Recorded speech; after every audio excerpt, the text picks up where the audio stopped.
નમસ્કાર વિદ્યાર્થી મિત્રો, આજે આપણે ધોરણ 8ના સામાજિક વિજ્ઞાન વિષયમાં પાઠ 17 ન્યાયતંત્ર આ પાઠના સ્વાધ્યાયનું સંપૂર્ણ સોલ્યુશન કરીશું અને સાથે સાથે સમજ પણ મેળવીશું.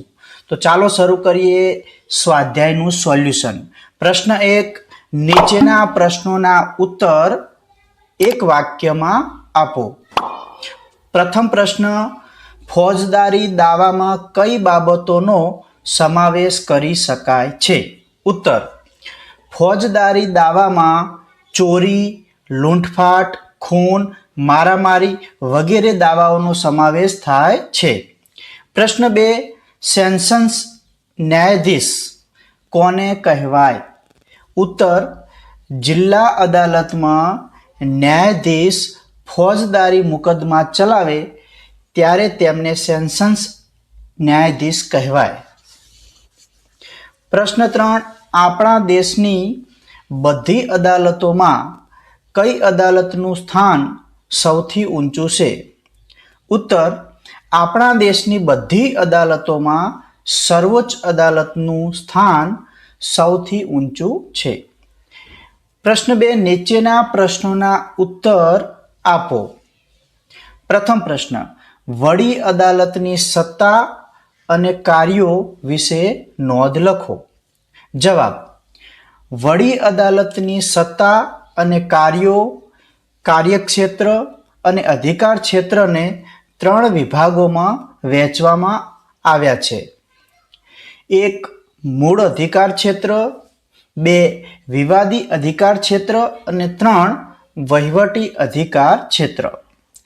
વડી અદાલતની અન્ય સત્તાઓ અને કાર્યો નીચે મુજબ છે. વડી અદાલત દીવાની, ફોજદારી અને મહેસૂલી સંબંધી દાવાઓ સાંભળી ન્યાય આપે છે. બંધારણની કલમ 226 અનુસાર રાજ્યના સંદર્ભમાં મૂળભૂત હકોના રક્ષણની બાબતમાં વડી અદાલત આદેશો, હુકમો જારી કરે છે. તે રાજ્યપાલને કાનૂની બાબતોમાં સલાહ આપી શકે છે. તે તેના અંકુશ હેઠળની એટલે કે તાબાની અદાલતોએ આપેલા ચુકાદાઓ વિરુદ્ધની અપીલો સાંભળીને ચુકાદા આપે છે. તે તેના તાબા હેઠળની રાજ્યની બધી અદાલતો પાસેથી કેસ પેપર્સ કે રિપોર્ટ મંગાવી શકે છે. તે તેના તાબા હેઠળની અદાલતોના વ્યવહાર અને કામગીરીનું નિયમન કરવા સામાન્ય નિયમો બનાવીને તેમને મોકલે છે. તાબાની અદાલતો એ તેમના હિસાબો અને નોંધો કેવી રીતે રાખવી તેનું તે માર્ગદર્શન આપે છે. પ્રશ્ન 2, લોક અદાલતના ફાયદા જણાવો. લોક અદાલતના મુખ્ય ફાયદાઓ નીચે પ્રમાણે છે.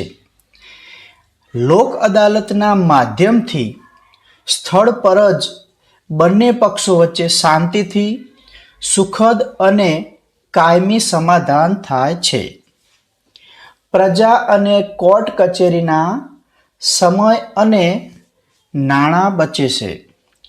વર્ષોથી વિલંબમાં પડેલા કેસોનો બિનખર્ચાળ અને ઝડપથી નિકાલ થાય છે. પ્રજાને કાયદાકીય આંટીઘૂંટીથી બચાવી શકાય છે.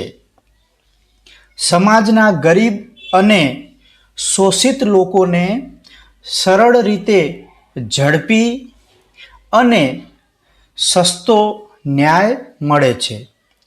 લોક અદાલતના ચુકાદાઓને કાનૂની પીઠબળ મળેલું છે.